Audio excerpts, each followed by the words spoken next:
Hello नमस्ते। आप सभी का तहे दिल से हार्दिक स्वागत करता हूं। मैं डॉक्टर उमेश गुर्जर। आज का हमारा जो सेशन है फॉरेन मेडिकल ग्रेजुएट एग्जामिनेशन, जिसका मैं आप सभी को कंप्लीट ओवरव्यू और एग्जाम क्या है से लेके एग्जाम पासिंग और उसके बाद तक की सारी डिस्कशन हम करने वाले हैं। आज का जो ये सेशन है उसमें हम कौन से टॉपिक के ऊपर क्या डिस्कशन करने वाले हैं, आइए सबसे पहले जानते हैं कि फर्स्ट ऑफ ऑल हम यहाँ पे इंट्रोडक्शन लेंगे। ये एग्जाम कौन दे सकता है, एग्जाम की पैटर्न, एग्जाम की मार्किंग सिस्टम क्या है, फिर उसके बाद उसका सिलेबस ओवरव्यू जानेंगे। देन सब्जेक्ट्स वाइज वेटेज, कौन से सब्जेक्ट्स में से कितने क्वेश्चंस पूछे जाते हैं। एंड आफ्टर दैट एफएमजी जो एग्जाम है उसके पासिंग परसेंटेज और उसकी रियलिटी क्या है वो जानने वाले हैं।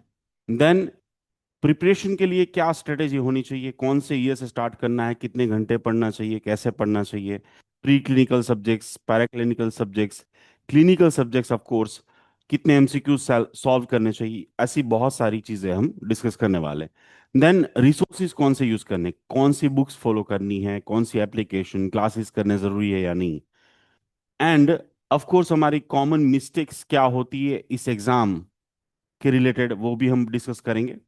यहाँ पे मैं आप सभी से रिक्वेस्ट ये करूंगा कि नोट पैड पेन जरूर से लीजिएगा, क्योंकि जब मैं आपको ओवरव्यू दे रहा हूँ, ओवरव्यू के बाद सबसे इंपॉर्टेंट सेशन होगा वो है हमारे दो डॉक्टर्स, ओम एजुकोन परिवार के ही दो डॉक्टर, जिसमें डॉक्टर अमित श्रोया है, जिसमें डॉक्टर तन्वी गोजिया है, जो फर्स्ट ट्राई हाई रैंक के साथ पास हुए थे। जैसे डॉक्टर अमित श्रोया है the only student of fifth year, यानी कि अभी स्टडी कंप्लीट नहीं हुई, उससे पहले ही उन्होंने एफएमजी एग्जाम फिफ्थ ईयर में आने के बाद यहाँ पे ही दे दी थी। फिर उसके बाद उन्होंने बेलारूस जीआरएसए में जाके इंटर्नशिप किया।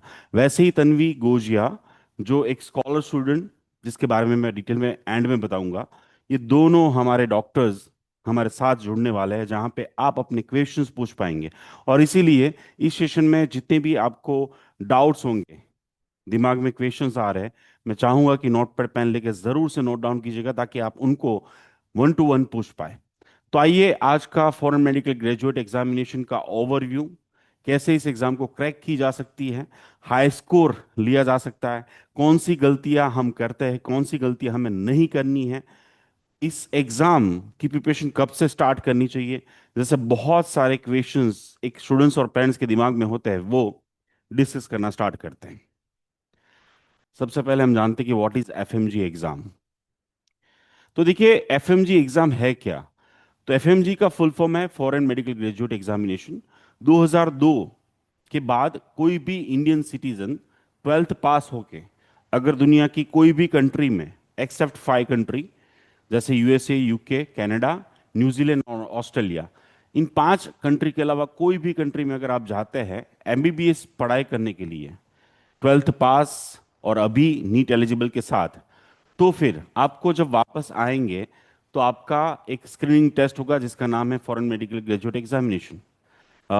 वो टेस्ट जो होता है ना, वो पास करने के बाद, यानी कि जब आप ये एग्जाम पास करते हैं, फिर उसके बाद ही आपको यहाँ पे लाइसेंस मिलता है।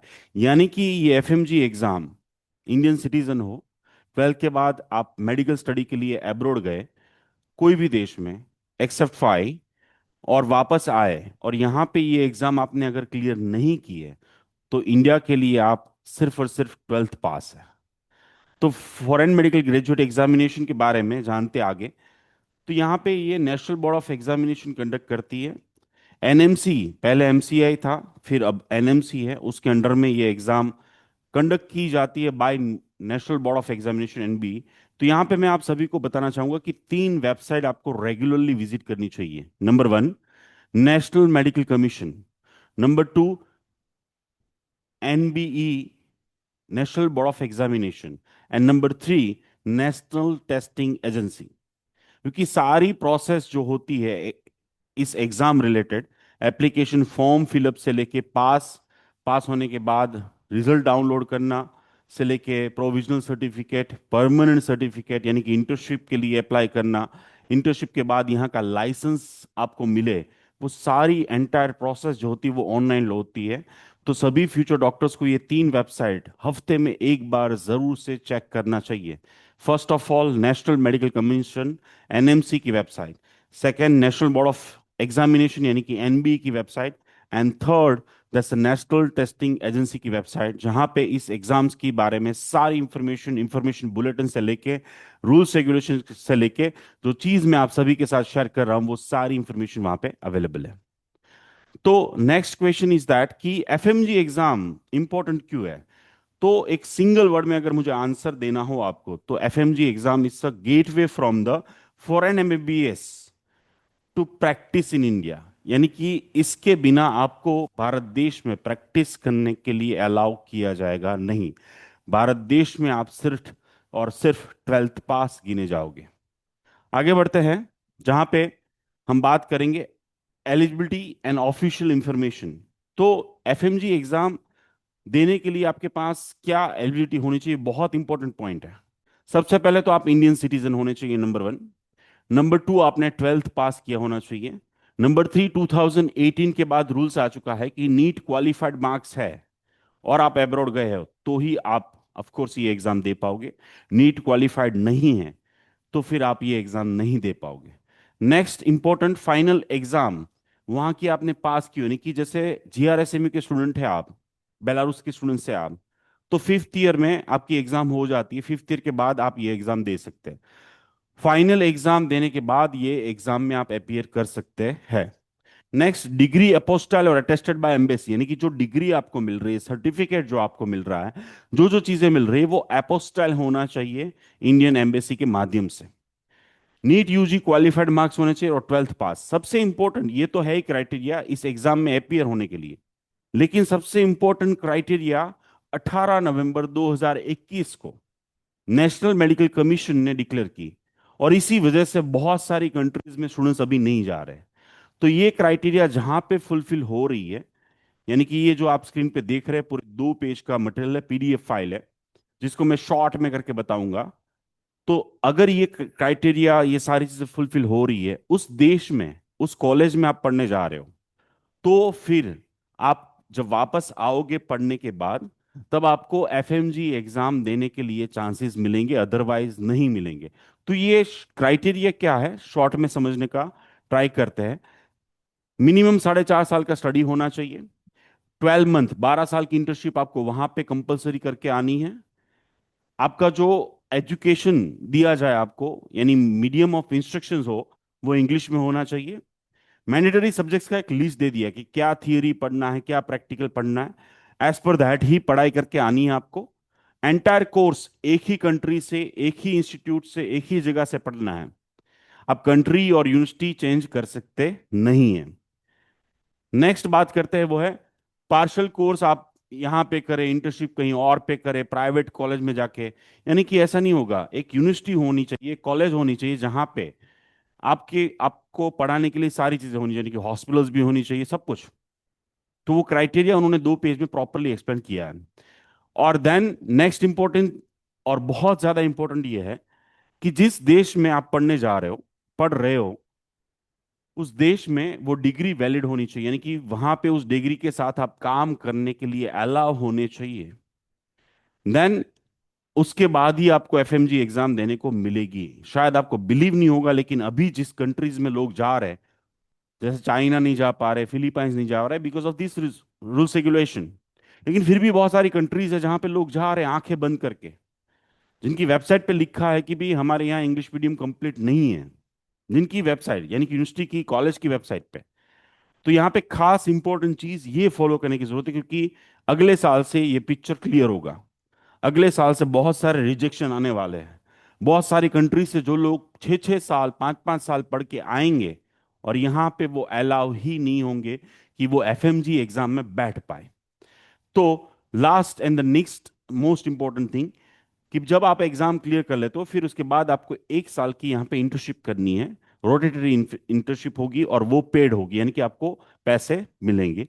ये 18 नवंबर की 2021 की गाइडलाइन जो मैंने बहुत शॉर्ट में बताई, लेकिन अगर आपको प्रॉपरली डिटेल में जाननी है, तो आपको ये यूट्यूब पे जो वीडियो है एनएमसी की गाइडलाइन का, वो जरूर से एक बार देखना चाहिए। आगे बढ़ते हैं, एग्जाम पैटर्न एंड मार्किंग। तो भाई ये जो एग्जाम है उसकी पैटर्न क्या है, उसमें मार्क्स कितने मिलते हैं, माइनस होता है या नहीं, ऐसे बहुत सारे क्वेश्चंस होते हैं। तो आइए जानते हैं एफएमजी एग्जाम की पैटर्न और मार्किंग। तो कंप्यूटर बेस्ड एग्जाम होती है, यानी कि वो पेन पेपर वो राउंड करना ये सब कुछ नहीं है जैसे नीट में होता है। यस, कंप्यूटर बेस्ड एग्जाम है। एमसीक्यूज है, सिंगल बेस्ट है, यानी कि ऐसा नहीं कि भी दो आंसर होंगे। सिंगल, चार ऑप्शन होते हैं, उसमें से एक सही आंसर होता है। दो पार्ट में डिवाइड होता है, part one and part two. Part one में pre and para clinical subjects आते हैं। पार्ट टू में क्लिनिकल सब्जेक्ट्स डिवाइड किए गए। ड्यूरेशन टोटल ईच पार्ट का 2.5 घंटे, यानी कि टोटल 5 घंटे की एग्जाम होती है।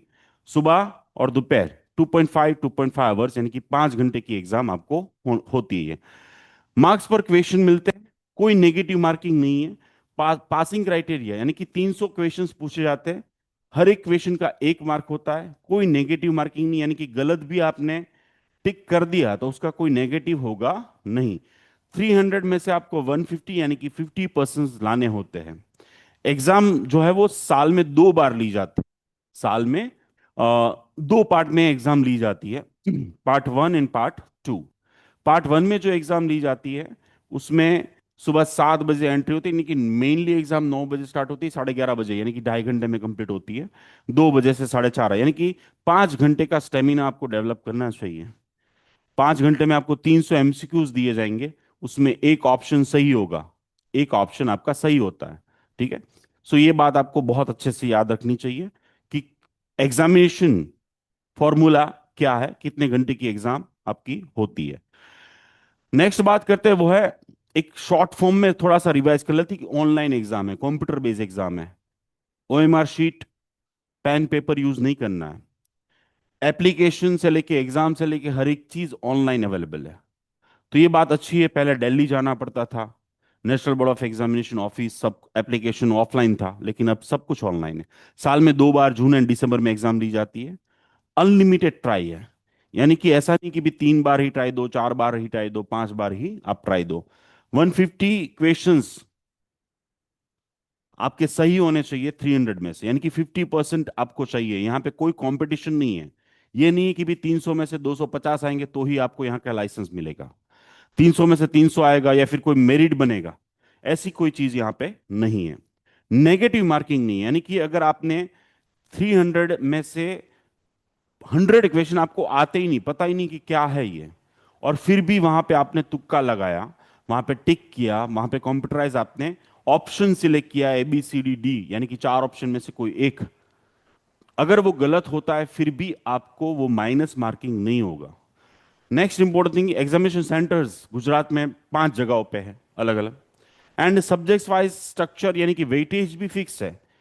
वेटेज क्या है कि भी ये टॉपिक्स में से इतने इतने क्वेश्चंस पूछे जाएंगे, यानी कि टोटल 20 सब्जेक्ट्स है। उन 20 सब्जेक्ट्स में सब इन 20 सब्जेक्ट्स को डिवाइड किया जाता है 3 पार्ट में। कौन से? Pre clinical, para clinical and clinical. और उसका वेटेज, यानी कि हर एक सब्जेक्ट्स में से कितने नंबर्स क्वेश्चंस पूछे जाएंगे वो भी फिक्स है।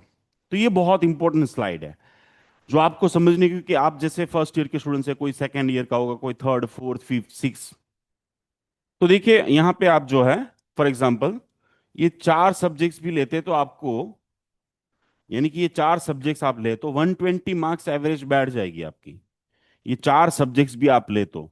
इसके अलावा जो हाई स्कोरिंग सब्जेक्ट्स है वो लीजिए, जैसे 17 मार्क्स वाले ये 3 प्री क्लिनिकल सब्जेक्ट्स है। यहां पे आपको जो टारगेट रखना चाहिए, गोल रखना चाहिए इस एग्जाम के लिए, वो 180 एमसीक्यूज का है, 180 मार्क्स का है, कि मेरे 180 सही हो जाए। और प्रॉपर अगर प्लानिंग से नेगेटिव मार्किंग ना हो, अनलिमिटेड ट्राई हो, साल में 2 बार एग्जाम दे पाओ, यानी फिफ्थ ईयर कंप्लीट करने के बाद ही आप जून में भी एग्जाम दे पाएंगे और दिसंबर में भी, यानी कि 6 ईयर कंप्लीट हो उससे पहले आपको 3 ट्राई मिल सकती है। और हर एक स्टूडेंट्स को मैं रिक्वेस्ट करूंगा कि देना ही चाहिए। और उस बात पे हम डॉक्टर अमित श्रोया को जरूर से पूछेंगे कि कितना अच्छा फील हो रहा था जब उन्होंने फिफ्थ ईयर में ही वेकेशन में यहाँ पे आए तो एग्जाम क्रैक कर ली, फिर उसके बाद उन्होंने जाके क्या किया, 6 ईयर में इंटर्नशिप की, कितना एंजॉय किया, कितना फ्री फील कर रहे थे। ऐसे बहुत सारे स्टूडेंट, जैसे तन्वी है, डॉक्टर तन्वी को भी हम पूछेंगे कि भाई आपने फर्स्ट ट्राई में एग्जाम क्लियर कर ली, तो आपको कैसा फील हो रहा है? यस, कैसे प्रिपरेशन आपने की, ऐसी बहुत सारी इंफॉर्मेशन हम उन लोगों से लेने वाले हैं। FMG pass percentage and reality, देखिए बहुत इंपॉर्टेंट चीज है। तो यहां पे पासिंग क्या है कि भी एफएमजी एग्जाम है, उसमें तो 50% ही लाने हैं हमें। यस, क्या लाना है? 50% ही लाने हैं। ज्यादा मार्क्स नहीं लाने हैं कि यहां से 300 में से 150 मार्क्स आ जाए तो बहुत है, ये जरूरी नहीं है कि भी 250 आए या फिर टू इतना आए तो ही आप वो हो पाओगे। यानी यहाँ पे you do no need to, यानी कि फोकस आपको कहाँ पे करना चाहिए। रैंक वाली एग्जाम नहीं है, कंपटीशन वाली एग्जाम नहीं है। बट रियलिटी बॉस ये है इस एग्जाम की कि अभी तक का कंप्लीट 2002 से लेके 2025 तक का रिजल्ट आप चेक करो, तो 10 से 30% ही रिजल्ट आया है इस एग्जाम का ऑल ओवर। 25 से 30 हजार स्टूडेंट्स हर साल एग्जाम दे देते हैं, और उसमें से 10 से 30% ही एग्जाम पास होते हैं। तो उसके पीछे वजह क्या होगी? तो सबसे पहले वजह है अनइवन ट्रेनिंग अब्रॉड। जिस इंस्टीट्यूट में जा रहे हैं वहां पे इंफ्रास्ट्रक्चर ही नहीं है, हॉस्पिटल्स नहीं है, पेशेंट नहीं है, बुक्स नहीं है, लेक्चर नहीं है, पढ़ाई नहीं है। सब कुछ है शायद, तो हम नहीं कर रहे। It's a very important thing. 90% I can say guarantee, मैं ये वीडियो अपलोड करने वाला हूँ यूट्यूब पे। This is the open challenge. And आप जॉर्जिया ले लो, नहीं है इंफ्रास्ट्रक्चर। आप रशिया ले लो, बहुत सारी जगह पे, यानी रशिया की सभी इंस्टीट्यूट की बात नहीं कर रहा हूं, ऐसे फॉर एग्जांपल अर्मेनिया ले लो, किर्गिस्तान ले लो, कजाकिस्तान ले लो, चाइना, फिलीपींस, तो अभी 2021 के बाद कोई जा ही नहीं रहा है, और जो गए हैं वो फंस गए हैं। दूसरी बात, बेसिक वीक से, यानी कि first second third year knowledge बहुत पुअर है।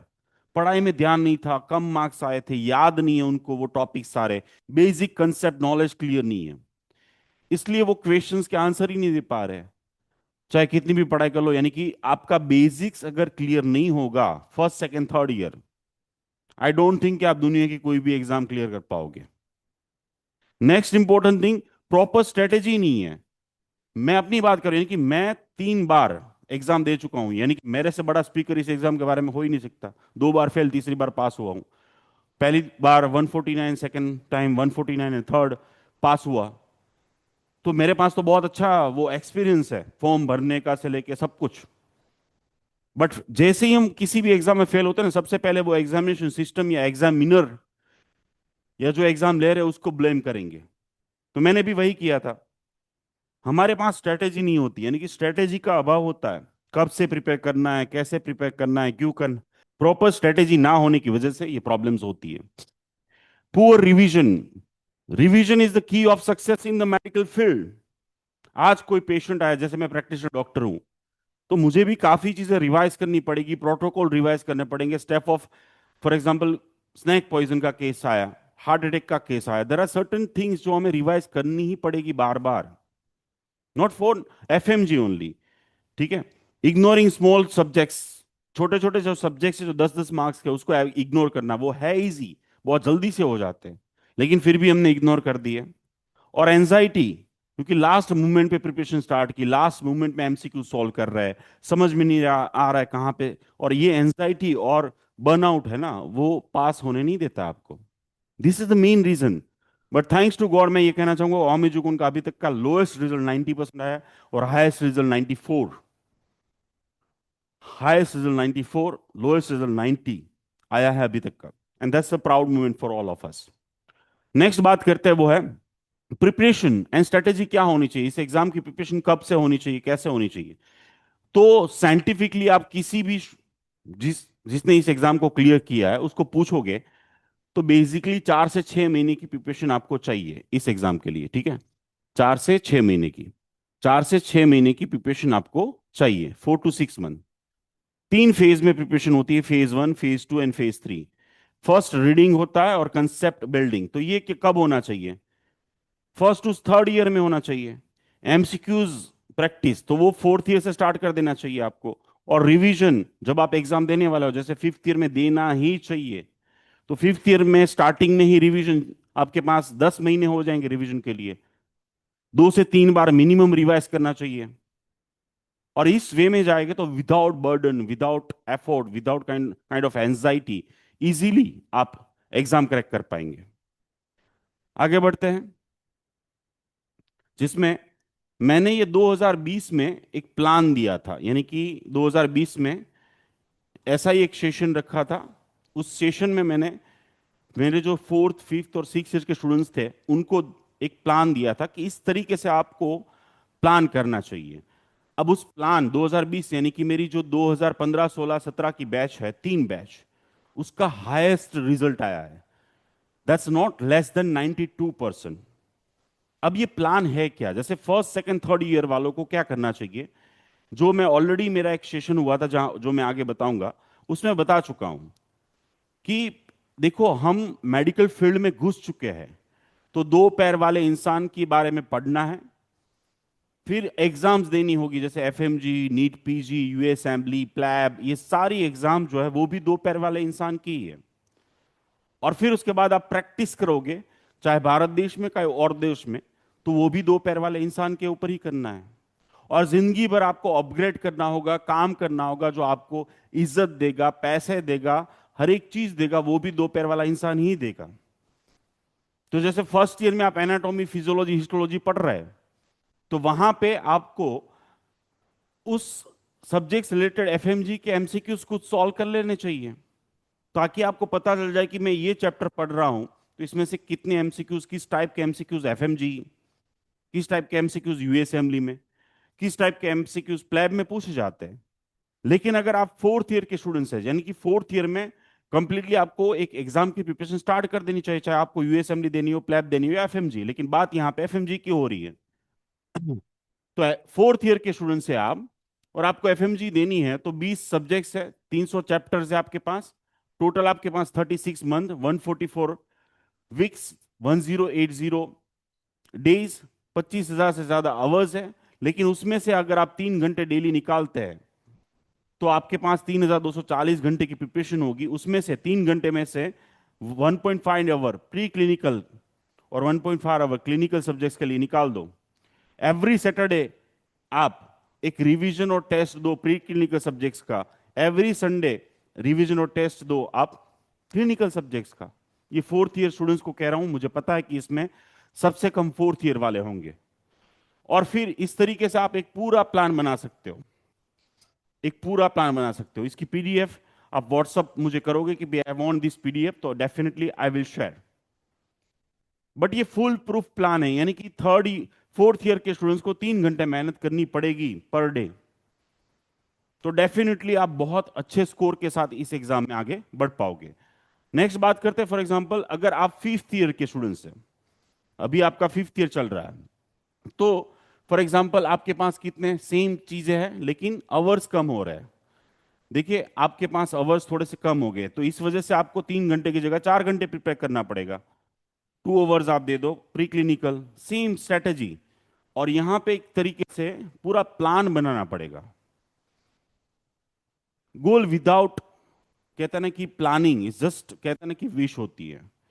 तो प्रॉपर अगर प्लानिंग है, जैसे, और 6 ईयर इज द कुआं खोदने के बाद, प्यास लगी और कुआं खोदने जा रहे, ये तो मैं कभी प्रीफर नहीं करूंगा, क्योंकि अभी आपको अलाउ है कि अगर आप फिफ्थ ईयर में एग्जाम दे सकते हो तो फोर्थ ईयर से प्रिपरेशन स्टार्ट करो, इवन फिफ्थ ईयर, यानी क्योंकि 4 से 6 महीने की प्रिपरेशन की जरूरत है इस एग्जाम के लिए, ज्यादा नहीं, 4 to 6 मंथ। तो ये देखिए, फिफ्थ ईयर में आपको क्या है कि भी आवर्स आपके पास कम हो जा रहे हैं, और इसीलिए आपको ज्यादा आवर्स देने पड़ेंगे, 5 hours plus 5 hours, 10 hours per day. और किस तरीके से प्लान होना चाहिए, वो जो स्क्रीन पे देख रहे हैं आप, थोड़ी सी प्लानिंग और थोड़ी सी स्ट्रेटेजी से अगर आप चलेंगे, फर्स्ट, सेकंड, थर्ड ईयर को तो बेसिक कंसेप्ट इतना बाय हार्ट होना चाहिए। जैसे एनाटॉमी पढ़ रहे हो, फिजियोलॉजी पढ़ रहे हो, फार्माकोलॉजी पढ़ रहे हो, हिस्टोलॉजी पढ़ रहे हो, कोई भी सब्जेक्ट, तो वो आपको समझ में आना चाहिए कि भाई ये लाइफ टाइम यूज होने वाला मटेरियल है, सब दुनिया की हर एक एग्जाम में आएगा। प्रैक्टिस करने जाऊंगा, क्लिनिक करूंगा, हॉस्पिटल करूंगा, काम करूंगा, कहीं पे भी जाऊंगा, ये सब कुछ आने ही वाला है, तो वो बाय हार्ट होना चाहिए, वो सब कुछ बाय हार्ट होना चाहिए। Then fourth year, fifth year और सिक्स ईयर में आप चौके पे छक्का लगा सकते हो। रिसोर्सेज, ये सब कुछ कैसे प्रिपेयर करूं, तो भाई ऑलरेडी आपका जो जीआरएसएमयू में 6 साल का सिलेबस है, जो मैं डिस्क्राइब कर चुका हूं अवर्स वाइज, सब्जेक्ट्स वाइज, कितना थियरी है, कितना प्रैक्टिकल है, कितना उसमें सेमिनार्स, रिसर्च वर्क, क्या क्या करना है, सब कुछ मैं बताया था आपको। किस सेशन में? एक बहुत अच्छा सेशन था जिसमें मैंने सारी चीजें बताई थी, जिसका नाम है MBBS journey UG to PG, जो अगस्त में मंथ में उसका ये जो यूजी टू पीजी का वीडियो है वो यूट्यूब पे अवेलेबल है। आप एक बार देखिए, जहां पे दुनिया भर की सारी एग्जाम्स कैसे आप फर्स्ट ईयर से 6 इयर्स की प्रिपरेशन के दरमियान ही प्रिपेयर कर सकते हो, वो सारी इंफॉर्मेशन मैंने विथ डेटा, विथ एनालिसिस दी है। तो रिसोर्सेज क्या है इस एग्जाम की प्रिपरेशन के लिए? आपको ऑलरेडी मैंने बताया कि फर्स्ट ईयर से लेकर लास्ट ईयर तक आपको प्रिपेयर कैसे करना है। दो पैर वाला इंसान याद रखिएगा। Omejucon organising every years different kind of session, जिसमें आज एफएमजी है, तो एफएमजी के बारे में चर्चा होगी, दूसरी एग्जाम्स के बारे में चर्चा होगी। Next important thing is that कि व्हाट्सएप में एक ग्रुप है जिसका नाम है एमसीक्यू क्वेश्चन बैंक, ठीक है, जहां पे मैं डेली के 6 एमसीक्यूज शेयर कर रहा हूं, नेक्स्ट डे मैं आपको आंसर की भी दे रहा हूं, वहां पे पार्टिसिपेट करिए। चैट जीटीपी, गूगल का रिसर्च कीजिए। आपको धीरे धीरे देखिए, धीरे धीरे एक एक बूंद से जो है ना समंदर बनता है। तो इस तरीके से अगर आप प्रिपेयर करेंगे तो डेफिनेटली आपको बहुत अच्छे से रिजल्ट मिलेगा। Most important thing is the application and the website version, जो डेस्कटॉप वर्जन भी है, जहां पे आप हर एक सब्जेक्ट की प्रैक्टिस कर सकते हो। इसके अलावा आपको मैंने पेन ड्राइव दी है जहां पे more than 4 lakh MCQs available है for FMGE and other exams. वहां पे एफएमजी की अच्छी अच्छी बुक्स भी अवेलेबल है। तो अगर आप चाहो तो उस पेन ड्राइव से ही डेली के 50 एमसीक्यूज सॉल्व कर सकते हो। सोचो 5 साल के बाद कितने एमसीक्यूज आप सॉल्व कर चुके होंगे। बट जो कल टेस्ट हुई थी उसमें बात करूं मैं, तो सेकेंड ईयर के 35 स्टूडेंट्स और थर्ड ईयर के 6 स्टूडेंट्स, फोर्थ ईयर के 0, फिफ्थ ईयर के 0, सिक्स ईयर के 0, सब 0 थे। अब आप देख लीजिए क्या प्रिपरेशन चल रही है, यानी कि we don't want to face even the exam. अगर एग्जाम में बैठेंगे तो हमें एक सराउंडिंग पता चलेगा, हमारा नॉलेज पता चलेगा, हमारा लेवल पता चलेगा, हमें मन करेगा और पढ़ने के लिए। Without examination you can't find out your level कि आप कहां पे हो। यानी कि एग्जाम का मतलब ही है ये है कि हम अपने आप को चेक करें कि मैं कहां पे हूं। यस। नेक्स्ट, कॉमन मिस्टेक कौन सी होती है इस एग्जाम से रिलेटेड, जो बहुत इंपॉर्टेंट है? बहुत सारे रिसोर्सेज एंड में यूज करने लगते हैं, ये एप्लीकेशन, ये क्लासेस, प्रीप्लेड, फलाना ढिकना, ये वाली बुक्स, वो वाली बुक्स। नेक्स्ट, खाली वॉचिंग वीडियो, नोट्स नहीं बनाते, आरडब्ल्यूडी मेथड यूज नहीं होती है। स्मॉल, छोटे वाले जो सब्जेक्ट्स है, जो वेटेज में छोटे, 10 से कम या 10 क्वेश्चंस पूछे जाते हैं, उसको हम अवॉइड करते हैं। कुछ एमसीक्यूज ही सॉल्व की जाते हैं, नहीं कि टेस्ट देने से, मॉक टेस्ट देने, जैसे मैंने बताया अभी कि कल जो हुई थी टेस्ट, वो नहीं अपेयर हुए। तो मॉक टेस्ट, फॉर एग्जांपल, अगर आपने मॉक टेस्ट दी 300 एमसीक्यूज की कंबाइन, जो फिफ्थ ईयर वाले, फोर्थ ईयर वाले, सिक्स ईयर, मैं तो ये कह रहा हूं कि दो, अगर 10 मॉक टेस्ट में आपको 160 से ज्यादा मार्क्स आ रहे हैं, 10 मॉक टेस्ट दी आपने, एफएमजी बेस ऑफ कोर्स। अब बहुत सारी दूसरी एप्लीकेशन, बहुत सारे क्लासेस अवेलेबल है, बहुत सारी पेड जगह अवेलेबल है जहां से आप ये सारी चीजें ले सकते हैं, या तो फिर मेरा free platform, because you are the part of हम एजुकोन, आप यूज कर सकते हैं। और अगर 10 टेस्ट दी और 10 टेस्ट में आपको 160 प्लस मार्क्स आ रहे हैं, दुनिया की कोई ताकत नहीं है कि आपको इस एग्जाम से फेल होने में वो करे, यानी आप फेल हो ही नहीं सकते, guarantee. So this is that much easy. कोई रूटीन फिक्स नहीं है, कोई टाइम टेबल नहीं है। तो this is what about the दुनिया की सबसे इजीएस्ट एग्जाम, क्योंकि जितनी भी एग्जाम है, चाहे ऑस्ट्रेलिया एग्जाम लो, न्यूजीलैंड लो, अफ्रीकन एग्जाम, गल्फ कंट्री की एग्जाम, जितनी भी लाइसेंस एग्जाम है, वहां पे सभी जगह पे नेगेटिव मार्किंग है। The only exam in the world, FMG यानी कि फॉरेन मेडिकल ग्रेजुएट एग्जामिनेशन, जहां पे नेगेटिव मार्किंग नहीं है, अनलिमिटेड ट्राई है, ऑनलाइन है, अनफेयर होने के चांसेस नहीं है। और आइए जानते हैं हमारे ही डॉक्टर्स के साथ मिलके। तो डॉक्टर तन्वी गोजिया आज के हमारे स्पीकर है, और कंसिस्टली कहते हैं ना कि 8, 9 और 10 मार्क्स के अलावा उनको 6 साल में कम मार्क्स आए ही नहीं है। लीडर क्वालिटी है उनके अंदर, actively member, only female, only lady कि जो एज ए लीडर इतने साल तक रहे। इंडियन कम्युनिटी को हेल्प किया। फर्स्ट टाइम में उन्होंने एफएमजी एग्जाम क्लियर किए, और मुझे बहुत प्राउड फील हो रहा है कि वो मेरे स्टूडेंट, यानी कि मैंने उनको पीएमटीसी करवाया था, मैंने उनको जीआरएसए में बेलारूस भेजा था। I feel really proud. So thank you so much doctor Tanvi for your precious time and welcome you. Next हमारे जो स्पीकर है डॉक्टर अमित श्रोया, जो सेकंड रैंक उनको मिला था फार्माकोलॉजी ओलंपियाड जो होता है उसमें, थर्ड ईयर में। फर्स्ट स्टूडेंट, इंडियन स्टूडेंट्स जो पास हुए फिफ्थ ईयर में एफएमजी एग्जाम, यानी कि इंटर्नशिप के दौरान फिफ्थ ईयर में ही उन्होंने कंप्लीट होने के बाद तुरंत ही एफएमजी एग्जाम क्लियर की। बहुत सारे एग्जाम्स में उन्होंने 10 आउट ऑफ 9 और 10 आउट ऑफ 10 मार्क्स मिले हैं। और सबसे इंपॉर्टेंट चीज दैट कि जीपीएससी क्लास 2 की एग्जाम उन्होंने 2025, यानी कि क्लास 2 अधिकारी वो बन चुके हैं। ऐसे हमारे साथ डॉक्टर अमित श्रोया भी अवेलेबल है। Thank you so much doctor for your precious time. बस कुछ ही मिनटों में हम आपके पास आ रहे हैं और आपको बहुत सारे क्वेश्चंस हम पूछने वाले हैं। तो सभी फ्यूचर डॉक्टर्स, सभी पेरेंट्स को मैं कहूंगा कि आप अपने क्वेश्चंस रेडी रखिएगा। प्राइमरी सबसे पहले मैं उनको क्वेश्चन पूछूंगा और फिर इसके बाद आप पूछ पाएंगे। So let's start.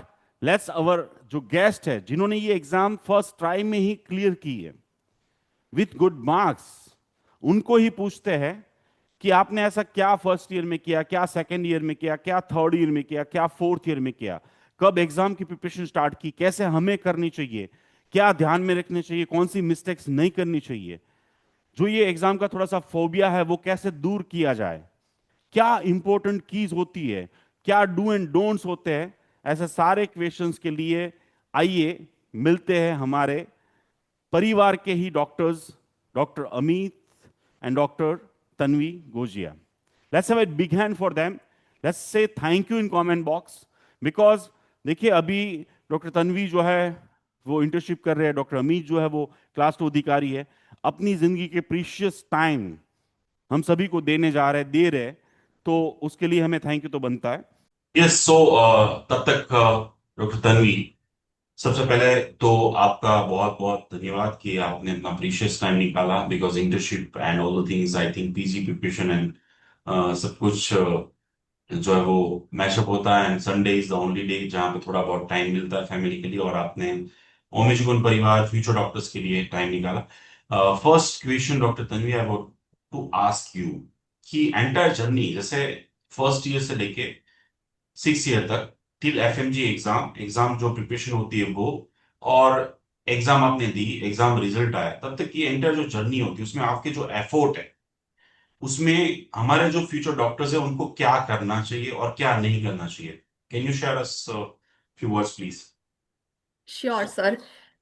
The first thing, હું એ જ કહીશ કે ગુજરાતીમાં, because I suppose આપણે બધા ગુજરાતીએ છીએ, and that is the language I'm more comfortable in speaking with, sir. કે તમે જેમ કીધું કે ફેમિલી કમ્સ, સન્ડેના ફેમિલીને જ ટાઈમ આપી શકીએ. So you are a part of family, so that is what I would like to say. So there is nothing to thank about, and of course, I've been a part of Omegicon since 6 years. Is a mistake. What I would say is I have been a part of Omegicon before I went to Belarus, and I'm still a part of Omegicon even though I've completed everything. So that is what I'd say. And for everyone, I'll just give a short intro. Uh, Hi everyone, I'm Dr. Tanvi. All of you already know about it. And just like many of you, I also felt very stressed, confused, and I was very scared about FMG in general. But I managed to clear it in my first try. And what I would like to say, firstly, is I'm not someone special over here. What I would say is I am someone who understands your journey, and that is what I'm here to speak about, so that you guys feel more comfortable or more at ease and less anxious about the exam. Because what I feel, how sir has very very beautifully explained each and everything, that it is not a rank exam, it is just a pass or fail exam. So it really does not matter. Of course, your score matters on where you want to get the internship. That is a whole second thing. But what mainly I would say is it is a doable exam.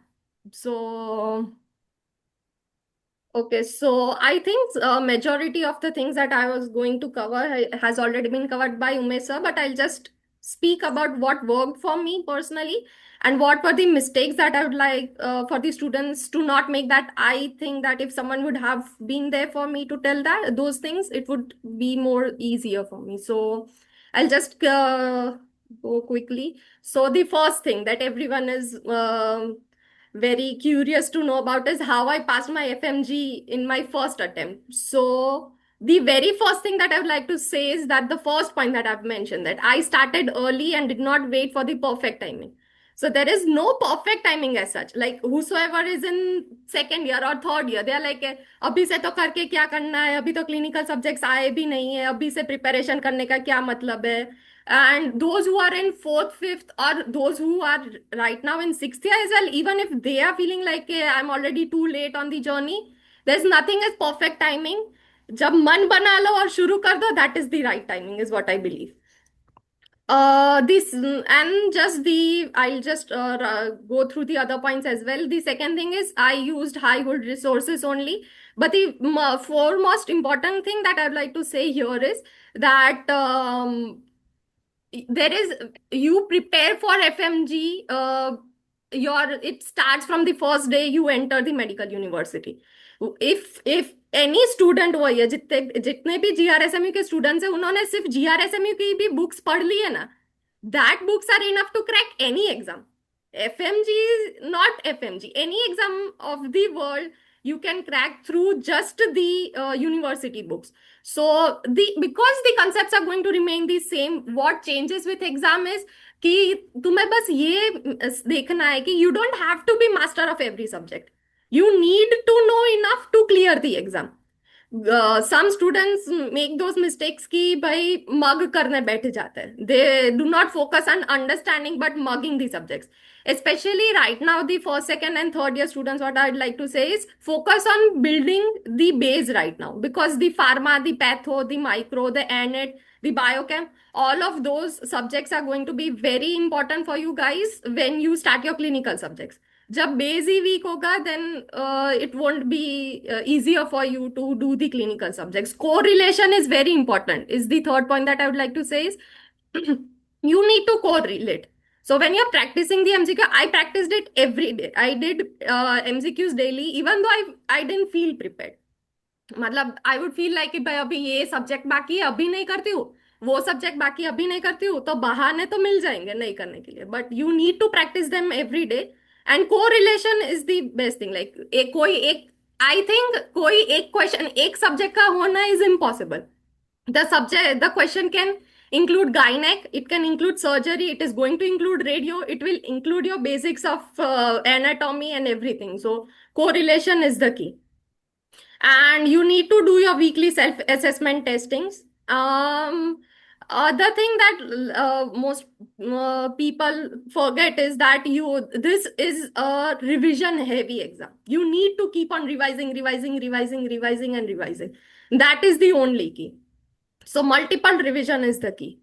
Then I think all of these things have been already covered by Umesh sir, so I won't waste your guys' time as well.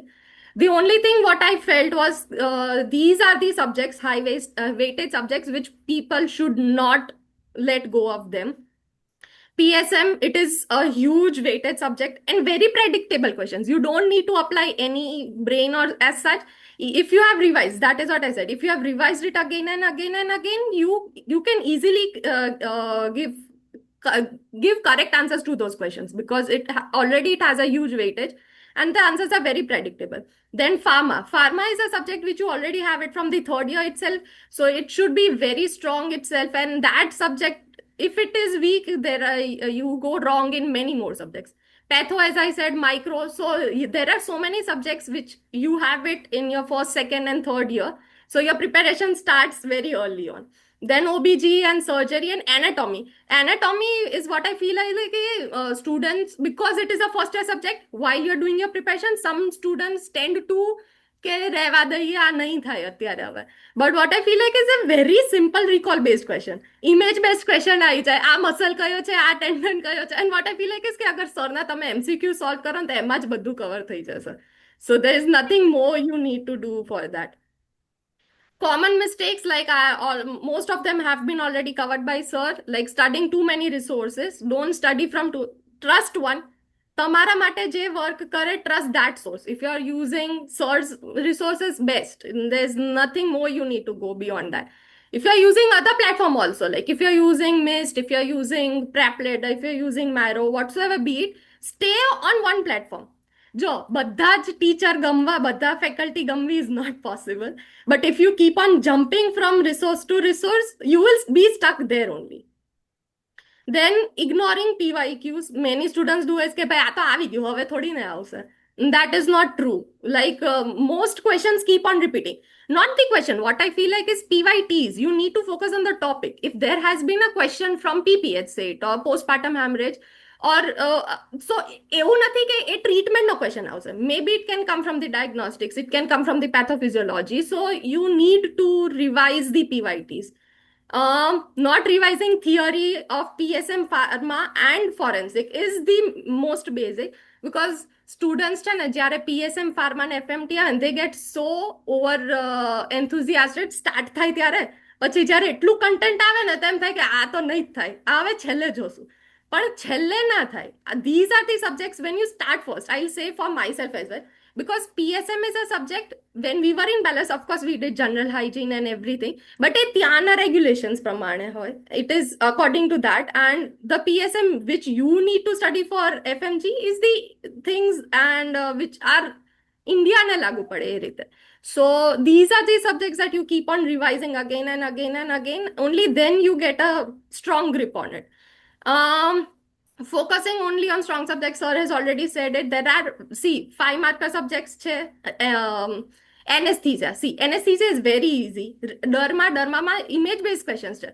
કઈ નહીં ને, સવારે ઉઠો ને, see, I am not a morning person, so what I used to do is સવારે બેડમાંથી ઉઠતા છે ને, ફોન તો બધાને હાથમાં લેવાની આદત.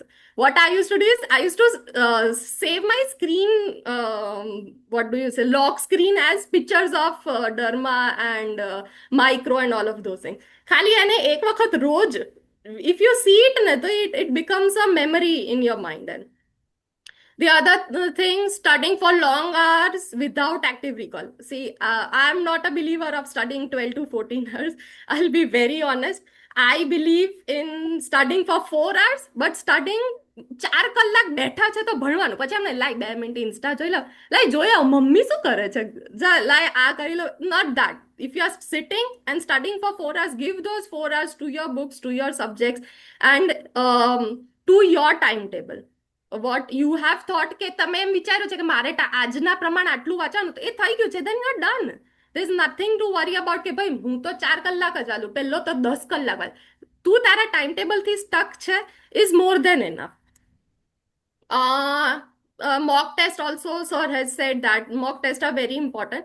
Just one thing I would add to mock test is, what people do is they solve half mock test. They don't go and do the full length mock test. અને હું મોક ટેસ્ટ છે ને, આપણે જેમ FMG આપવા બેસીને એવી રીતે જ આપવાની ઇઝ વોટ આઈ બિલીવ. કે ભાઈ 2.5 કલાક છે, એવી રીતે જ બેસો. Put the timer, stay like that. પછી 2.5 કલાક પછી બ્રેક છે તો take that break. Then come back again and give the other 2.5 hours. Is because એ તમને will give you the habit of sitting in the exam. એ આદત બી પાડવી પડે. Like 2.5 કલાક કન્ટિન્યુ સ્ક્રીન સામે બેસવાની, પાછું બ્રેક, પાછું 2.5 કલાક. સો એ આદત પડે, તમે પાડશો પોતા માટે તો પડે એમ. Daily schedule, like I said, 3 to 4 hours of focus. This is what worked for me. What I believe is કે one more thing that I would add is કે બધાનું છે ને પોતાનું શેડ્યુલ અલગ અલગ હોય. This is what worked for me. It is not necessary it would work for you, but I'm just trying to give you some points which you can add to your schedule. So what I am saying is there are 3 to 4 hours of consistency is what is needed, then more than the number of hours. Then one major subject block per day is એક દિવસમાં એક subject ના વાંચો. What I feel like is divide your day with subjects. Like if you are morningમાં જ્યારે fresh mind હોય, take a heavy subject which has more, like medicine, take surgery, take OBGY, take those subjects in the first half of your, then take a lunch break, then take a lighter subject. maybe take pharma or maybe take radio, and then in the end, like દિવસ પતવા તો આપણને થાય બસ હવે થઈ ગયું તો બસ then do radio, do derma. એમાં તો ફોટા જ જોવાના છે ને, ક્યાં વાંચવાનું તો છે ને, એમાં ખાલી ફોટા જ જોવાના છે. Then what I feel is કે રાત્રે સૂતા પહેલા પ્લીઝ સોલ્વ MCQs. ખોટા પડશે તમારા માટે જ બેનિફિશિયલ રહેશે કે so you would know what to read and what not to read. મારા માટે solving MCQs was not to get right answers. For me it was કે ભાઈ મારે હવે કયો ટોપિક વાંચવો પડશે અને કયો is a stronger one for me. And 30 minutes of revision before sleeping. બહુ એવું નહીં કે હવે મારે આ બધું યાદ જ આજને આજ યાદ રહી જાય, ના એવું નહીં. 30 minutes ઓફ રિવિઝન આજના દિવસમાં જેટલું હોય છે ખાલી પાના ફેરવી લો. ઓકે, આ કર્યું, આ કર્યું, આ કર્યું, આ કર્યું, બસ એટલું જ. આઈ એમ નોટ આસ્કિંગ કે ભાઈ બધું યાદ છે, ના, that is not possible in one reading. બસ એક વખત ખાલી પાના ફેરવી લો. And 1 weekly mock test to check your progress is already has been covered. Like a revision strategy, sir જેમ કીધું એ જ same. First revision focus on understanding and notes. પહેલી વખતમાં તમારા MCQ ખોટા પડશે જ, guaranteed. So focus on understanding plus notes, and it starts with the first day of you entering the medical college. So it is you are just going through it again. The second is only PYQs, not PYQs. What I would say is PYTs and high yield topics. Okay, what are the more important topics? If it is postpartum hemorrhage, what I feel like is just don't do postpartum hemorrhage. Do other also. Do embolism. Do all of those things as well. Sorry, gynec વિશે વધારે બોલશું because that is the subject I'm more leaned towards. But any subject, be it surgery, be it anatomy, not just one topic. એ આખો chapter જ લઈ લો ને, because that is one thing where you are going to get more questions. So why not go through it again and again? The third revision is rapid review tables and images. I made a lot of tables, is what I would say, and that is the most useful. જો તમને notes તો આખા ગામની આખા દુનિયામાં મળી જશે, but what I would say is make your own notes. That is what you will go to. That is what is more easier for you કે તમને ખબર છે ભાઈ આ મારા માટે છે, કોઈ બીજાને ના ખબર પડે, doesn't matter. If you are able to understand it is the best. And last 10 days only notes, PYTs and high list બનાવીને રાખો. Just go through that. And your goal should be see everything at least 3 times before the exam. Every subject. નથી આવડતો, week છે તો બી એક વખત ફેરવી લો. You never know. See your brain is working. રાતે બી સુતા હોય તો સપના આવે છે ને, તો દિમાગ તો ત્યારે બી કામ કરે છે. તો એ સપનામાં એ તમને ગમે ત્યારે એક્ઝામમાં ગમે નાનામાં નાની વસ્તુ બી is going to be very helpful for you. And how, this is the most important thing, how to stay focused and stress free before the exam. Avoid comparing your preparation with others. The first most thing to remain stress free. હું કોઈને જ ના પૂછતી. Ask Amit as well. I never asked him કે bro તું આ ટાઈમે હતો તો તારું કેટલું થયું હતું કે કેટલું બાકી હતું. Because everyone has their own timeline, everyone has their own way of going through things, so it cannot be similar for anyone. Then practice 10 to 15 minutes of break after 1.5 to 2 hours of consistent study. If you are studying consistently, give your brain a little breather so that you can be more consistent in the other part. Keep your study zone clutter free. I might sound person like OCD છે અને એવું, not that, but અગર જેટલું surrounding clear હશે ને દિમાગ એટલું clear હશે એટલું ઇઝીલી તમારા દિમાગમાં જશે. Use personal techniques for focus. You કી બધા માટે અલગ અલગ. ભાઈ મને આનાથી ને ફોકસ થાય છે તો do that. For me I use to like 1 to 3 રાતના 1 થી 3 વોઝ ધી બેસ્ટ ટાઈમ. સાવ શાંતિ, આખી દુનિયા છે કે કંઈ જવા જોઈએ. That is the best time to focus for me. It might be different for everyone. So use your personal techniques. મેં આવું કીધું એટલે એવું કરવું is not necessary. What works for you will work for you. Limit social media. By limiting social media, I'm not saying કે ભાઈ ખાલી Insta ને સ્નેપ વાપરવાનું બંધ કર. Not that. Also, especially the FMG groups. આ ગ્રુપ જોઈન કરી લો, પેલું ગ્રુપ જોઈન કરી લો, 15-20 તો ગ્રુપ જોઈન કરી લેશે લોકો. એનાથી હજુ એન્ઝાઇટી આવી જશે. Just limit yourself to the resources. Get 6 to 7 hours of sleep. That is very non-negotiable. I have mentioned it. Non-negotiable. દિમાગ ફ્રેશ રહેશે તો જ અંદર જશે. અને લાસ્ટ વીકમાં focus on building the confidence to sit. ત્યાં બેસીને એક્ઝામ આપવી in itself is a very major thing. And revision. Just revise. Not trying to learn new topics. Not last week but what I would say is last 1 month માં જ નવું topic છોડી દો, નથી થયું જવા દો, વાંધો નહીં, 50%, 50%. Remember, you don't need to be master of every subject, you just need to go through every subject. Master બનવા માટે તો માસ્ટર્સ કરવાનું જ છે ને. So this is a subject way you just need to get the licence. So remember, don't skip any subject, not even one subject. FMG does not test brilliance. It tests your consistency, your clarity for the subject, and revision discipline. The most important thing. Revise, revise, revise. Just how I said, your goal should be 3 times before you sit in the exam. And that is all. Thank you for listening, everyone. I'm sorry I was a bit longer, and if there's any questions, so. Thank you so much doctor Tanvi. Basically जब आप सारी चीजें बता रहे थे तो मैं अपने फ्लैशबैक में जा रहा था, और बहुत सारे जो स्टूडेंट्स हैं जिन्होंने ये exam in short already appear की है, और वो सारी बहुत छोटी चीजें जो आपने कवर अप की रियली मैटर। मैं सिंपली ये कहूंगा कि आप सभी फ्यूचर डॉक्टर्स को start your preparation from the first day. Basic concept clear कीजिए, जो जो इन्होंने बताया डॉक्टर तन्वी ने। Free time revision 2-3 hours 4 hours for example, maximum 4 hours तक की स्टडी सफिशिएंट होती है। पैनिक होने की जरूरत नहीं है, रिसोर्सेज बहुत ज्यादा। बट मैं, मेरा सबसे बड़ा प्रॉब्लम ये था, वो सारी बुक्स खोल के बैठता था, तो मेरा सबसे बड़ा प्रॉब्लम था even first second third year जो नॉर्मल हम क्लासेस की प्रिपरेशन करते थे वहां पे। क्योंकि वो देखो क्या होता है कि मेडिकल फील्ड ऐसी है ना कि जहाँ पे हम पढ़ने बैठते हैं ना तो हमें बहुत मजा आता है, लाइक स्टोरी टेलिंग हो जाता है। तो हम डिटेल में जाते जाते जाते फिर मन करता है चलो इस बुक में भी देख लेते हैं, चलो इस बुक कर लेते हैं। और बिकॉज ऑफ दैट रीजन फिर वो जो जो हमें याद रहना चाहिए, टू द पॉइंट नोट्स बनानी चाहिए, टेबल्स बनाने चाहिए, वो नहीं हो पाता। So thank you so much for this really, मैं ये कह सकता हूँ कि भी गोल्डन। ये वीडियो मैं अपलोड करूंगा। अगर एक स्टूडेंट फॉर एग्जांपल 4-5-6 इयर्स में है और ये सारी टिप्स अप्लाई करते हैं तो definitely they will get quite good result. Thank you so much doctor Tanvi. Patient association हम लेते हैं, just let's few words with Sure, sir. Sure. Dr. Amit, first of all, thank you so much and congratulations. Now you are class 2 Adhikari, and of course, really appreciate. Thank you so much. Please, Dr. Amit, आप अपनी primary journey from the first year of MBBS से लेके of course class 2 अधिकारी, of course FMG exam जो आपने 5th year में दी, आप कुछ कुछ स्टूडेंट्स ही थे जिन्होंने एग्जाम दी थी, मुझे याद है अभी तक, और आप अकेले ओनली अभी तक हो। लास्ट सॉरी उस टाइम तक थे। लास्ट ईयर काफी स्टूडेंट्स ने 5th ईयर में एग्जाम दे चुके हैं, क्रैक कर चुके हैं। So you started the new agenda. उस टाइम पे मैंने ऑडियो भी भेजा था कि डॉक्टर अमित आपको अभी बहुत सारे लोग फॉलो करने वाले हैं, and all people will start giving the examination the 5th year.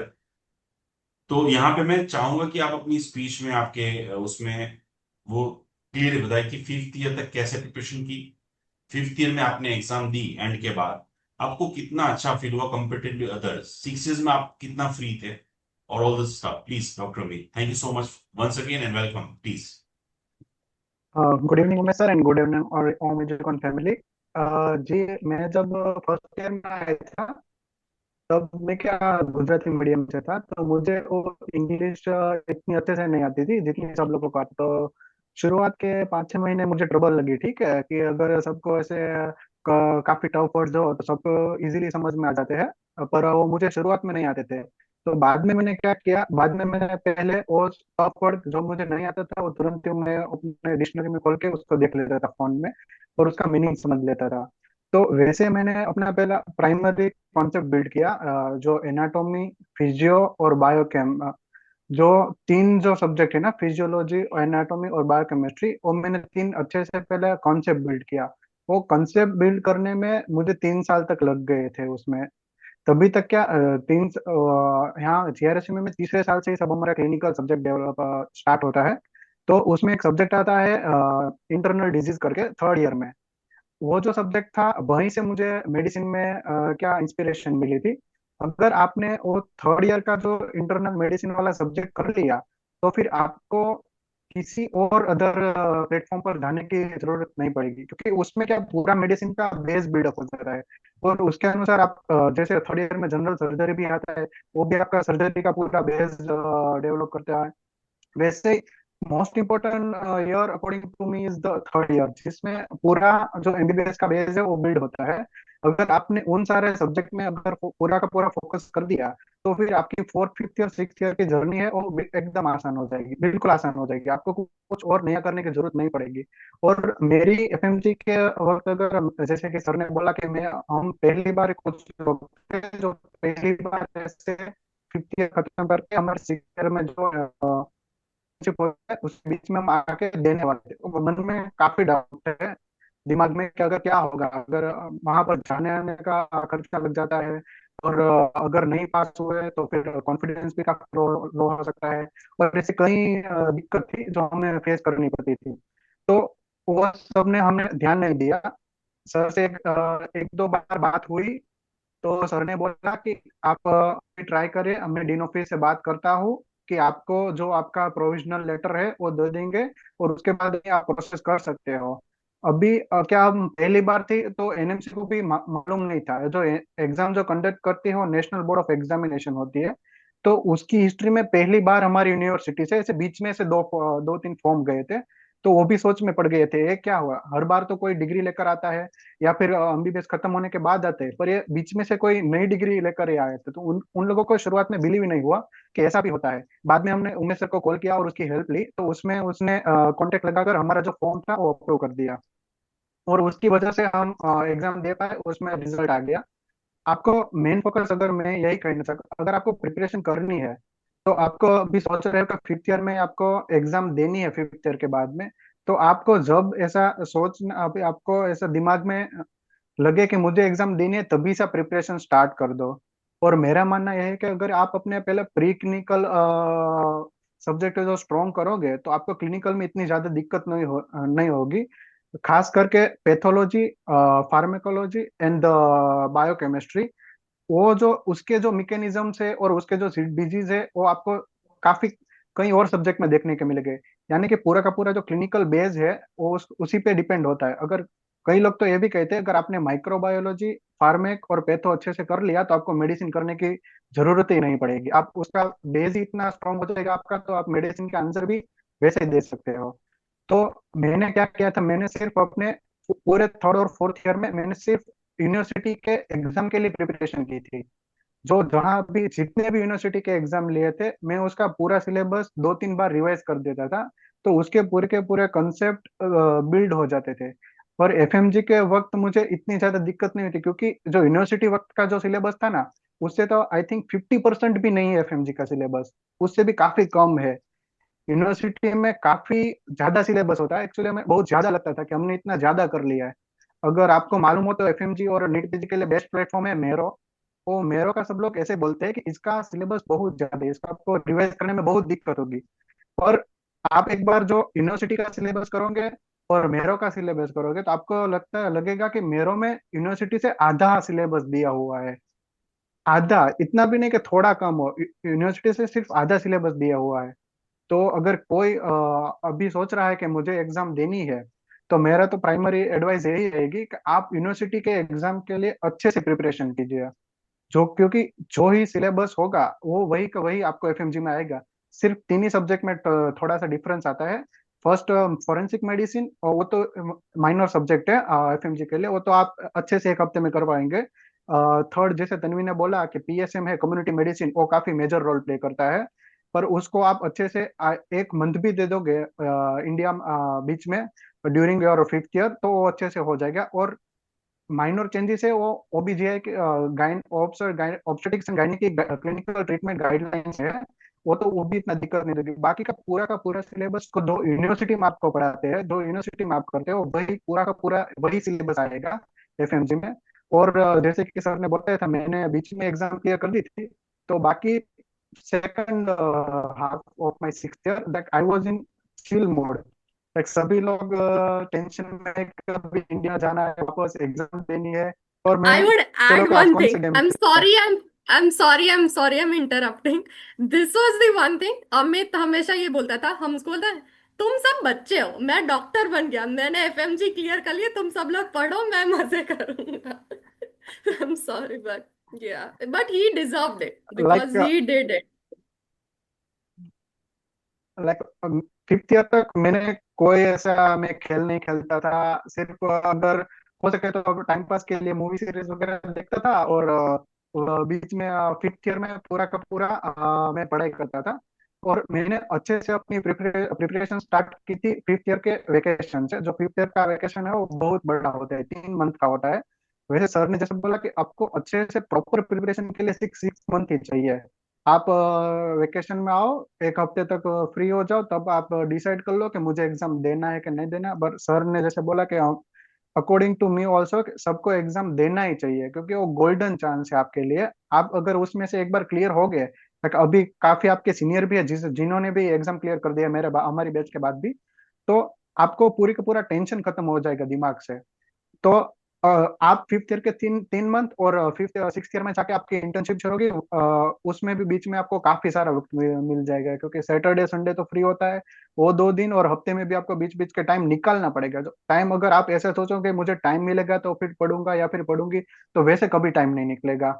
आपको उसमें से बीच में टाइम निकालना पड़ेगा। लाइक कुछ ना कुछ तो कॉम्प्रोमाइज करना ही पड़ेगा। क्या आपको अपनी नींद कॉम्प्रोमाइज करनी पड़ेगी, क्या आपको खेलना अपना कॉम्प्रोमाइज करना पड़ेगा। आप कुछ ना कुछ कॉम्प्रोमाइज करोगे तो ही उसमें कुछ दूसरा अचीव कर पाओगे। अगर आपको सब मुझे खेलना भी है, मुझे मूवी भी जो देखनी है, और मुझे साथ में पढ़ाई भी करनी है, तो वैसे नहीं हो सकता। आपको कुछ ना कुछ तो कॉम्प्रोमाइज करना ही पड़ेगा। पर आपने, ट्रस्ट मी, आपने वो फिफ्थ ईयर के वेकेशन के 3 मंथ और उसके बाद में शायद और 5 मंथ ही रहते हैं फिफ्थ सिक्स ईयर में। आपने इतनी अच्छे से उन सारे मंथ में अच्छे से पढ़ाई कर ली, तो आपको उसके बाद पूरे 6 महीने आप इतने मजे करोगे का जिसने सोचा भी नहीं होगा। आपने उतने मजे कर पाओगे, आपको जहाँ घूमना है वहाँ घूम पाओगे, जो दिखना है वो कर पाओगे। क्योंकि वो लास्ट का जो 1 2 मंथ है ना, आपके ग्रेजुएशन में आप इतने बिजी हो जाओगे, आप में इतना ज्यादा काम होगा, तो उसकी वजह से आप पढ़ाई में इतना फोकस नहीं कर पाओगे। तो जहाँ दूसरे लोग पढ़ाई के लिए ऐसे क्या सोच रहे हैं मैं कब पढ़ूं, वहां पर आप एकदम चिल मोड पर हो गए ऐसे। और थैंक्स टू मैं सर कि यहाँ पर हमारी यूनिवर्सिटी में भी ऐसा शुरू हो पाया। उसके बाद तो शायद पूरे बेलारूस में ऐसा हो गया है कि फिफ्थ ईयर के बाद सभी स्टूडेंट आते हैं और एग्जाम देकर क्लियर कर जाते हैं। सिर्फ मैं आज के लिए इतना ही कहता हूँ। Thank you. Thank you so much doctor Amit.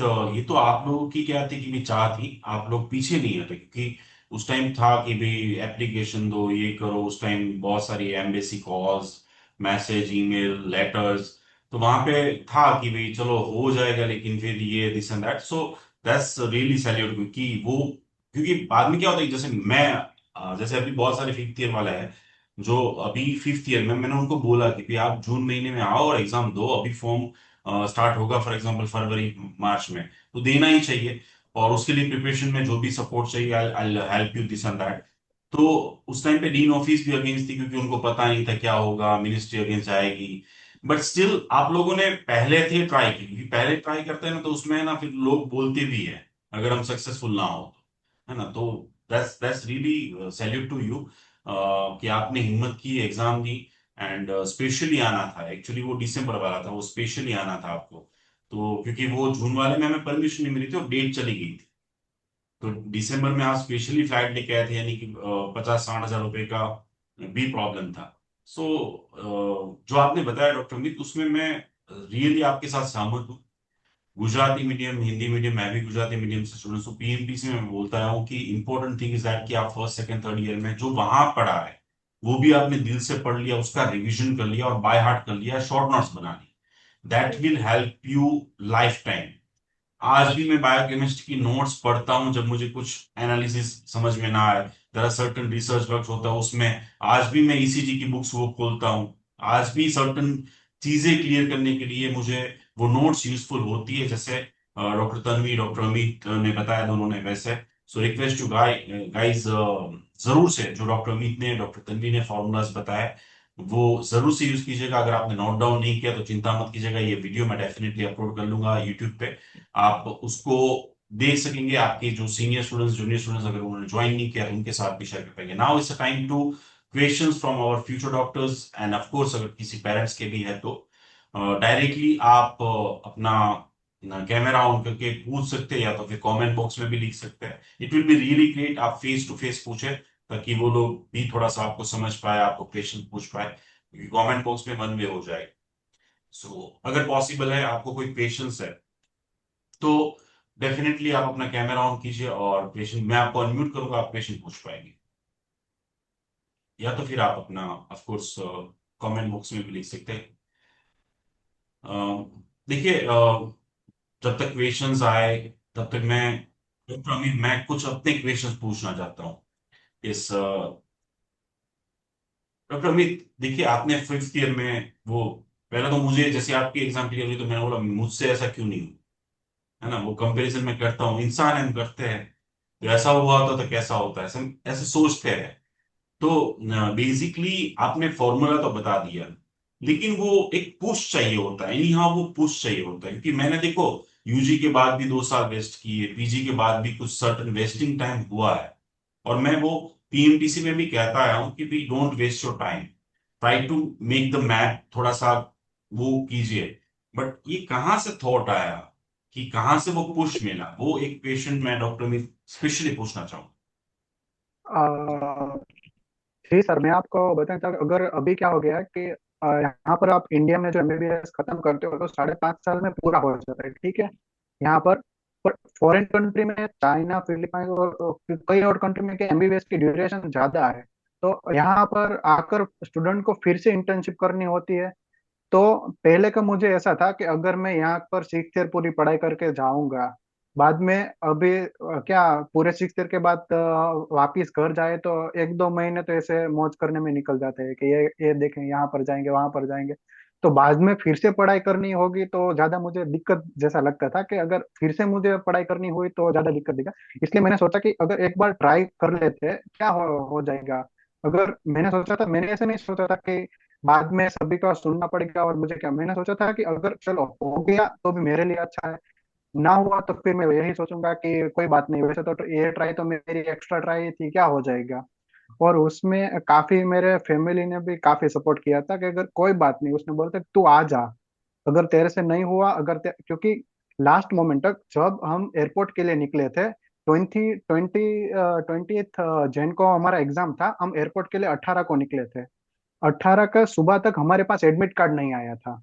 हमको मालूम ही नहीं था कि हम इंडिया जाकर एग्जाम दे पाएंगे या फिर नहीं दे पाएंगे। यार थोड़ा फैमिली का भी सपोर्ट था कि अगर आप आ जाओ, अगर हो सका तो ठीक है। और आपको दूसरा बहुत बड़ा एडवांटेज क्या मिलेगा, अगर आप इंडिया आकर एफएमजी के लिए फिर से 6 मंथ तक प्रिपरेशन करते हो, उसके बाद आपको इंटर्नशिप के लिए 2-3 मंथ और रुकना पड़ेगा। अगर आपने बीच में एफएमजी क्लियर कर दी तो वो क्या, पूरा 6 मंथ का गैप हो, है ना, मिट जाएगा। अगर आप आकर ही जीएमसी में लेट रजिस्ट्रेशन करके आपकी इंटर्नशिप स्टार्ट करवा सकते हो। और आपको कंपेरेटिवली और other competitors you can go 1 year ahead. If I thought like आप पूरा का पूरा आपका रजिस्ट्रेशन दूसरे लोगों के कंपैरिजन में 1 साल आगे बढ़ जाएगा। तो वही सबसे बड़ा मोटिवेशन था मेरे लिए कि अगर मुझे जितना हो सके उतना जल्दी से जल्दी फिनिश करना है। और ऐसे बीच में एफएमजी का जो बेस था, वही बेस को लेकर मैंने हम यहाँ पर जो इंडिया में आपको क्लास 2 मेडिकल ऑफिसर के लिए जो एग्जाम आती थी, वही बेस को लेकर मैंने वो एग्जाम भी दिया था। तो उसी बेसिस लेकर मैंने वो एग्जाम निकाल पाया। अगर वो मेरे कंसेप्ट यूनिवर्सिटी में कहीं क्लियर नहीं हुए तो मैं वो मेरे से नहीं हो पाएगा, क्योंकि इंडिया में क्या कहते हैं, स्टूडेंट हर दूसरे एग्जाम के लिए अलग से प्रिपरेशन करते हैं। अगर दाखिल आईएनआई सेट हो गई तो उसके लिए लोग अलग से प्रिपरेशन करते हैं, नीट पीजी के लिए अलग से, जो क्लास 1 के लिए भी एग्जाम आती है उसके भी अलग से। पर आपकी अपनी जो यूनिवर्सिटी का सिलेबस ही इतना वास्ट है कि आप उसके अकॉर्डिंग टू प्रिपरेशन करोगे तो आपकी वो सभी एग्जाम उसी में कवर हो जाएगी। आपको सिर्फ उसके पर्टिकुलर लाइक आपको प्रीवियस टॉपिक्स उतने ही करने पड़ेंगे उसके लिए। आपको कोई एडिशनल मेहनत नहीं करनी पड़ती है उसके लिए। तो वही मेरा पूछ था कि मैं अब मेरा हो जितना हो सके उतना जल्दी में ये खत्म कर लूं, मेरा एमबीबीएस जो था वो। इसलिए मैंने वो मेरे अंदर से वो ऐसा पूछ आया। और अगर हो पाए तो मैं कहूंगा कि दूसरे लोगों की हेल्प की वजह से हो पाएगा, वरना ये पॉसिबल नहीं था। अगर आपने जैसे वो हमारा प्रोविजनल ना आया होता तो फिर भी हम नहीं हो सकता। अगर घर वालों ने मना कर दिया होता कि भाई रहने दो, अभी नहीं नहीं आना है तुझे, तो भी नहीं हो पाएगा। इसलिए सभी वजह लोगों की हेल्प की वजह से, लाइक तन्वी और हमने भी कई बार डीन ऑफिस के बाहर चक्कर लग गए थे डीन से रिक्वेस्ट करने के लिए कि हमको लेटर दे दो, हमें चाहिए ही चाहिए, हमको एग्जाम देना है। तो वैसे ही सर। इस किसी भी चीज की शुरुआत है होती है, वो डिफिकल्टी होती है, लेकिन डॉक्टर अमित मैं ये कहूंगा कि वो श्रेय जाएगा आप सभी जिन्होंने फॉर्म दिया था, जैसे डॉक्टर तन्वी, आप लोगों ने सभी ने बहुत सारे एप्लीकेशन लिखी थी। तो हिस्ट्री में तो नाम लिखा जाएगा, आपको याद सभी को किया जाएगा डेफिनेटली। दूसरा क्या होता है कि बेसिक जब इंसान, जैसे बहुत सारे लोग आए यहाँ पे वापस, और फिर उसके बाद मेरी जब बात होती थी तब बोलते थे कि सर इससे अच्छा होता कि हम दे आते, हमने दे दिया होता, थोड़ा स्ट्रेस लेवल कम होता है ऑन थिंग्स। तो वो ऑफ कोर्स जितना एडवांस टाइम चलते हैं उतना हमें फायदा डेफिनेटली होता है। यस। दूसरी बात, मैं यूजली अमित आपने जो बोला ना उसमें मैं स्पेशली फोकस करना चाहूंगा कि अभी तक मैं बहुत बार बोल चुका हूँ कि बहुत सारे सेशन में, सेमिनार्स में, लाइव सेशन में, कि अगर मैं जीआरएसएम में पढ़ाई नहीं की होती, एमबीबीएस नहीं किया होता, तो आई डोंट थिंक कि मेरी औकात होती कि मैं खुद का एक हॉस्पिटल बना पाऊँ, या इंडिविजुअली विदाउट एनी पार्टनर या डॉक्टर, विदाउट सपोर्ट, किसी के सपोर्ट के बिना, सीनियर्स के सपोर्ट के बिना, खुद से अकेले ये कर पाता, क्योंकि it's quite big responsibility to play with the human life, is big thing.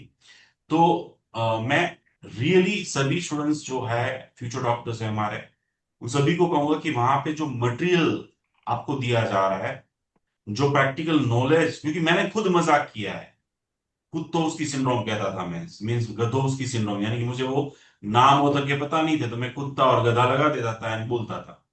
But that skill, that particularly इतना डीप है, इतना अच्छा है ना, कि वो एहसास आपको तभी होगा जब आप एक बार इंटर्नशिप में घुसोगे।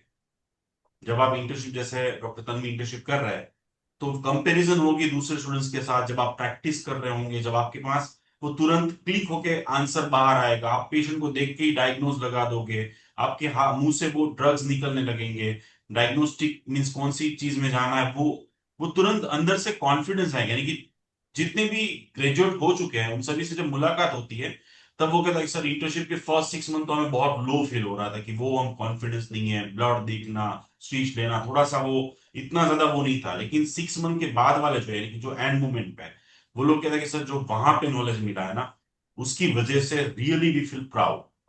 और जैसे अभी बहुत सारे नर्सिंग स्टाफ होते हैं, वो भी कहते हैं बेलारूस वाले स्टूडेंट्स बहुत अच्छे हैं।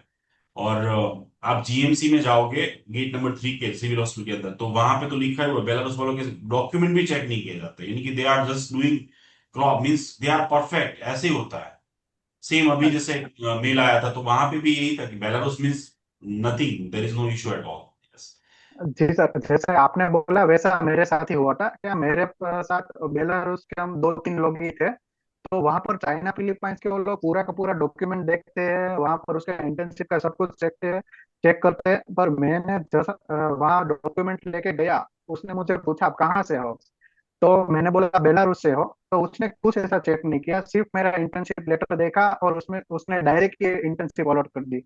वहां पर अगर आपको 1 मंथ भी ऑनलाइन किया होता है किसी और कंट्री से, तो आपको 2-2 साल या फिर 3 साल की इंटर्नशिप देते हैं। पर बेलारूस का सिर्फ नाम सुनते ही उन लोगों ने 1 साल की इंटर्नशिप दे देते हैं। इसलिए इतनी अच्छी इंप्रेशन है बेलारूस की अभी जीएमसी में तो।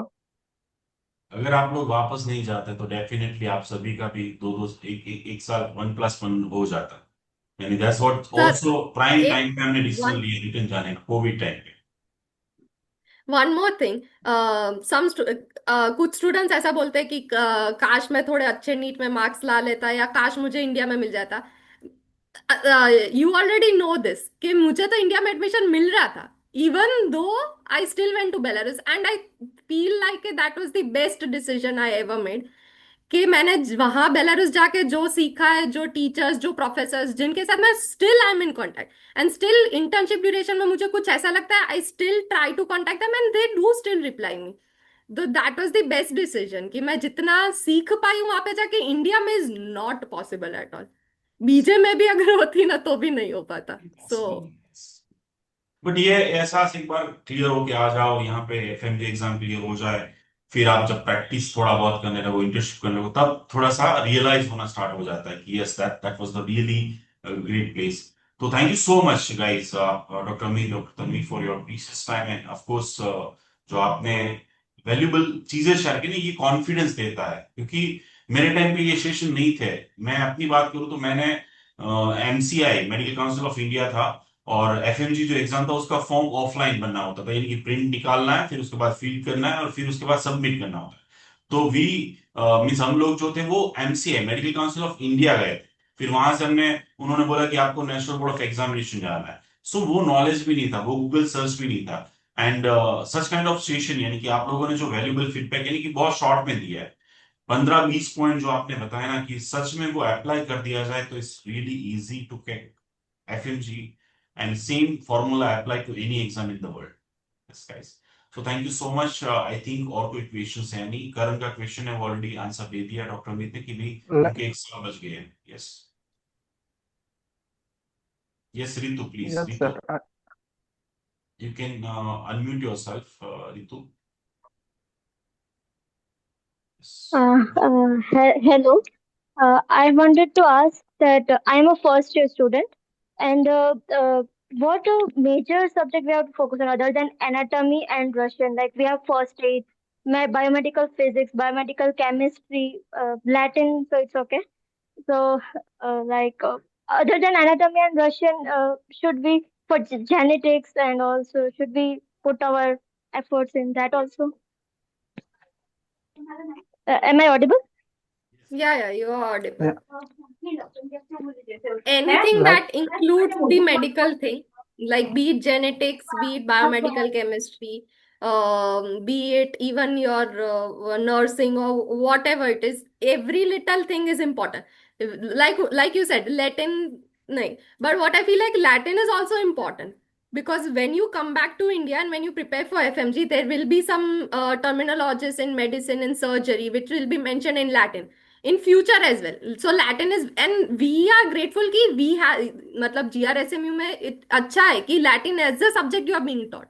यहाँ पे ऐसा नहीं है, so अलग से जाके कोई, you are being taught, so Latin is also going to be helpful. So anything and everything including your base is helpful. But if you are saying in general, so I would say as of now, focus on your Latin, focus on your anatomy, focus on your biomedical chemistry, and you will be good to go. So much Ritu for this question, and anything means और कोई question पूछना चाहता है तो please आप unmute करके means या फिर हैंड्स अप करके पूछ सकते हैं। अगर कोई भी क्वेश्चन है, कोई भी डाउट है आपको, that would be really nice. नहीं, सो आई थिंक आपके जो प्रीशियस टाइम है उसकी कीमत तो मैं नहीं दे सकता, लेकिन doctor Tanvi and doctor Amit, really appreciate, thank you so much. बहुत कम लोग होते हैं जो एक जगह पे पहुंच के दूसरों, यानी कि भगवान ने, ऊपर ने, कुदरत ने हमें जो 2 हाथ दिया है वो इसलिए दिया कि एक हाथ से हम अपना काम करें, दूसरों को किसी हेल्प करें। So that's what you guys done today. Thank you so much for your precious time, and of course on the behalf of miss Om education family की तरफ से आपको एक सर्टिफिकेट मैं व्हाट्सअप कर रहा हूँ, and of course hard copy भी मैं कुरियर करूंगा, एंड छोटा सा प्यारा सा टोकन ऑफ लव भी मैं आपको हमारे परिवार की तरफ से भेज रहा हूँ। Thank you so much guys कि आपने सच में टाइम निकाला। बहुत कम लोग होते हैं कि जिनको, जैसे आकाश है, वो टाइम निकालना चाहता है लेकिन मिल नहीं रहा है, वो शिफ्टिंग है, बहुत सारे जॉब और बहुत सारा काम। तो उसने बोला कि सर मैं हॉस्पिटल से लाया होगा तो that will be too much disturbance.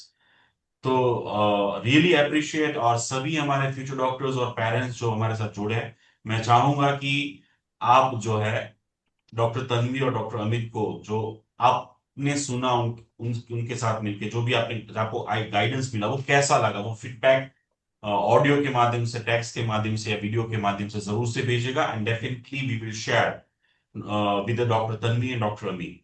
That's all from my side. Thank you so much again, Dr. Tanvi, Dr. Amit, and of course all the future doctors जो बने रहे, टिके रहे, जुड़े रहे, और of course respected parents.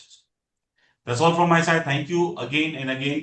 फिर से अगले महीने एक टॉपिक के साथ, यानी कि जनवरी फर्स्ट वीक में मिलेंगे।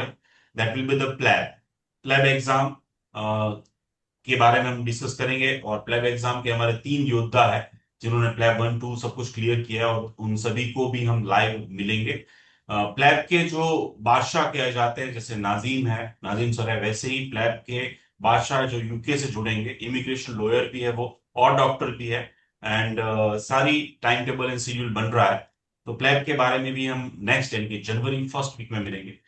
मंथली जो टेस्ट या फिर डेली एमसीक्यू शेयर किया जा रहा है, जो मटेरियल पेन ड्राइव में दिया हुआ है गाइस, मैं सिंपली ये कहूँ कि देखना जरूरी होता है। देखते रहिए, एक्टिवली पार्टिसिपेट करते रहिए, एंड ऑफ कोर्स सब मिलके हम ट्राई कर रहे हैं, पेरेंट्स ओमेजुकुल परिवार, कि आप बहुत जिंदगी में आगे बढ़े, आपको बहुत सारे रिसोर्सेज, बहुत सारी इंफॉर्मेशन मिले, बहुत सारे पाथ मिले। That's all from my side. Thank you so much doctor Tanvi, doctor Amit, and of course all the Thank parents you, and sir. Of course all the future doctors. Thank please take care. Thank you फिर sir. से मिलेंगे। Bye bye.